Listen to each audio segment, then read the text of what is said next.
I watched 5 watch channels cover Tudor Watch's 2026 lineup. They all agreed on 3 things. The new Monarch is the headline. The Black Bay 58 finally received its METAS Master Chronometer certification, and Tudor is having a moment on the back of its 100th anniversary. Not one of them asked the obvious follow-up question. Why does a 100-year-old brand need a moment? A company that has actually been around for a century should not need to announce that it is arriving. Tudor is not arriving, it is being repositioned. And the reason it is being repositioned is that the job Tudor was originally hired to do has slowly turned into a different job, one that is now in conflict with the company that built it. Tudor was never built to be a brand. It was built to be an instrument inside a larger machine. To understand what is actually happening in 2026, you have to understand what Tudor was originally hired to do, which means starting in 1926. Hans Wilsdorf, the founder of Rolex, registered the Tudor trademark in 1926. He took personal ownership in 1936 and formally established Montrose Tudor SA in 1946. Rolex prices through the 1920s had risen past what a working buyer could comfortably pay, but lowering Rolex prices would have damaged the brand's prestige. He needed a way to capture the demand he could not profitably serve from above.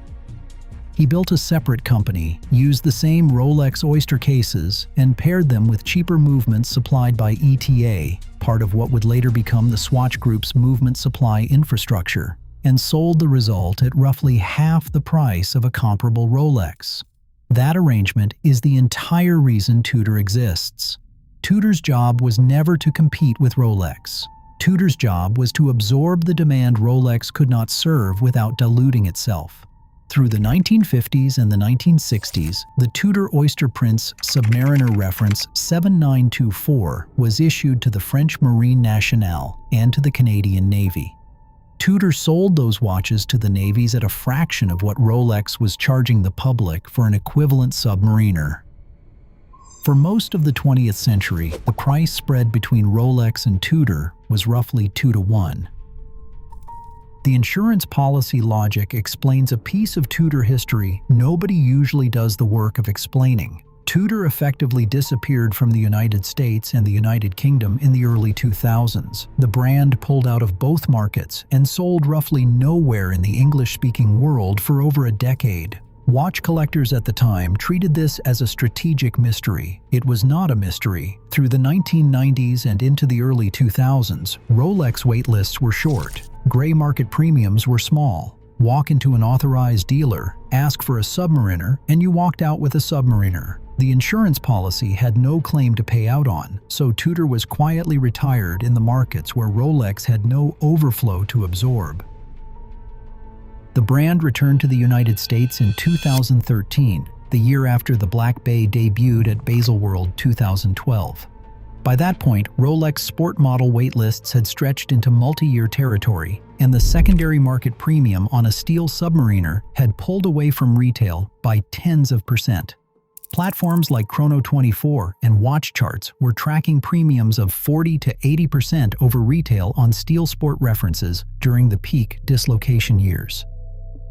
The instrument was reactivated because the parent had a problem only the instrument could solve. The Black Bay's commercial success was not an aesthetic accident. Its rise tracked, almost month for month, the dislocation between Rolex retail prices and Rolex secondary prices. In 2015, the arrangement quietly changed. Tudor introduced its first in-house manufacture caliber, the MT5612, fitted into the Pelagos and the North Flag. The MT5612 runs at 28,800 vibrations per hour with a 70-hour power reserve, which placed it ahead of every comparable Rolex caliber on power reserve at the time of its release. For the first time in nearly 70 years, Tudor was not running on outsourced movements. The brand had its own engine. That engine comes out of Canissi, the movement manufacture joint venture Tudor established with Chanel, a facility that now also supplies movements to Breitling. which itself carries the METAS Master Chronometer certification. The Kinesi connection is worth holding on to because it is about to matter. In 2021, Tudor took the next step and certified its movements to the METAS Master Chronometer standard. METAS is the Swiss Federal Institute of Metrology, headquartered in Bern. The Master Chronometer test examines every individual watch, not a sample, across 8 separate criteria, including chronometric accuracy of 0 to +5 seconds per day, magnetic resistance to 15,000 Gauss, and water resistance verified to the full advertised depth. The certification was developed by METAS in partnership with Omega in 2015, specifically to give Omega an externally audited counter to Rolex's internally administered superlative chronometer standard. Rolex's standard is technically tighter on raw accuracy at -2 to +2 seconds per day, but it is tested in-house, not by METAS. So as of 2021, a Rolex Group brand has been using the certification framework Omega built up to compete with Rolex. Through the Kinesi supply chain, Breitling has also used it. Tudor is currently the only watch brand inside the Hans Wilsdorf Foundation carrying the METAS Master Chronometer mark. The parent company does not carry the certification its sister brand now does. If you have been on a Submariner waitlist for 2 years and the dealer steered you toward a Black Bay 58 instead, that is the insurance policy doing its job, exactly the way Wilsdorf designed it. The Tudor you walked out with, however, is now externally certified to a higher standard than the Rolex you could not get. The instrument is technically ahead of the brand it was built to protect. That is not a sister brand relationship anymore. That is a competitive dynamic happening inside one company. Which brings us to Watches and Wonders Geneva 2026, held in April. The lineup has been read across the watch internet as a victory lap. A centennial, a brand finally finding itself. Read the lineup as evidence of the strategy crisis instead. The 100th anniversary branding repositions Tudor as a heritage brand in its own right, a company with its own history and its own identity, no longer accepting the role of Rolex's understudy.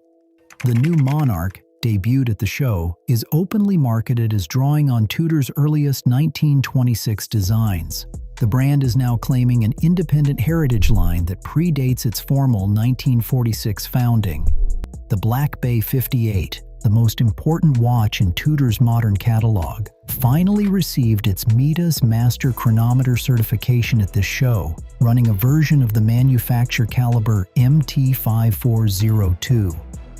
The lower-tier model is now externally certified to a higher standard than any current Rolex. The comparison to what Grand Seiko has done at a similar price point, building genuine in-house manufacturer credibility without relying on a parent brand's halo, is not lost on the enthusiast community. Tudor's 2026 campaign tagline, repeated across every official video the brand released, is "Born to Dare." You are born to dare. You are Tudor. There is not a single reference to Rolex anywhere in it. The instrument has stopped acknowledging the operator. Britt Pierce documented Tudor's sales decline in late 2025 in a piece that has now been seen by nearly 200,000 people. The 2026 anniversary push reads cleanly as the response to that softening. Tudor moves roughly 250,000 watches a year worldwide. Rolex moves roughly 1 million.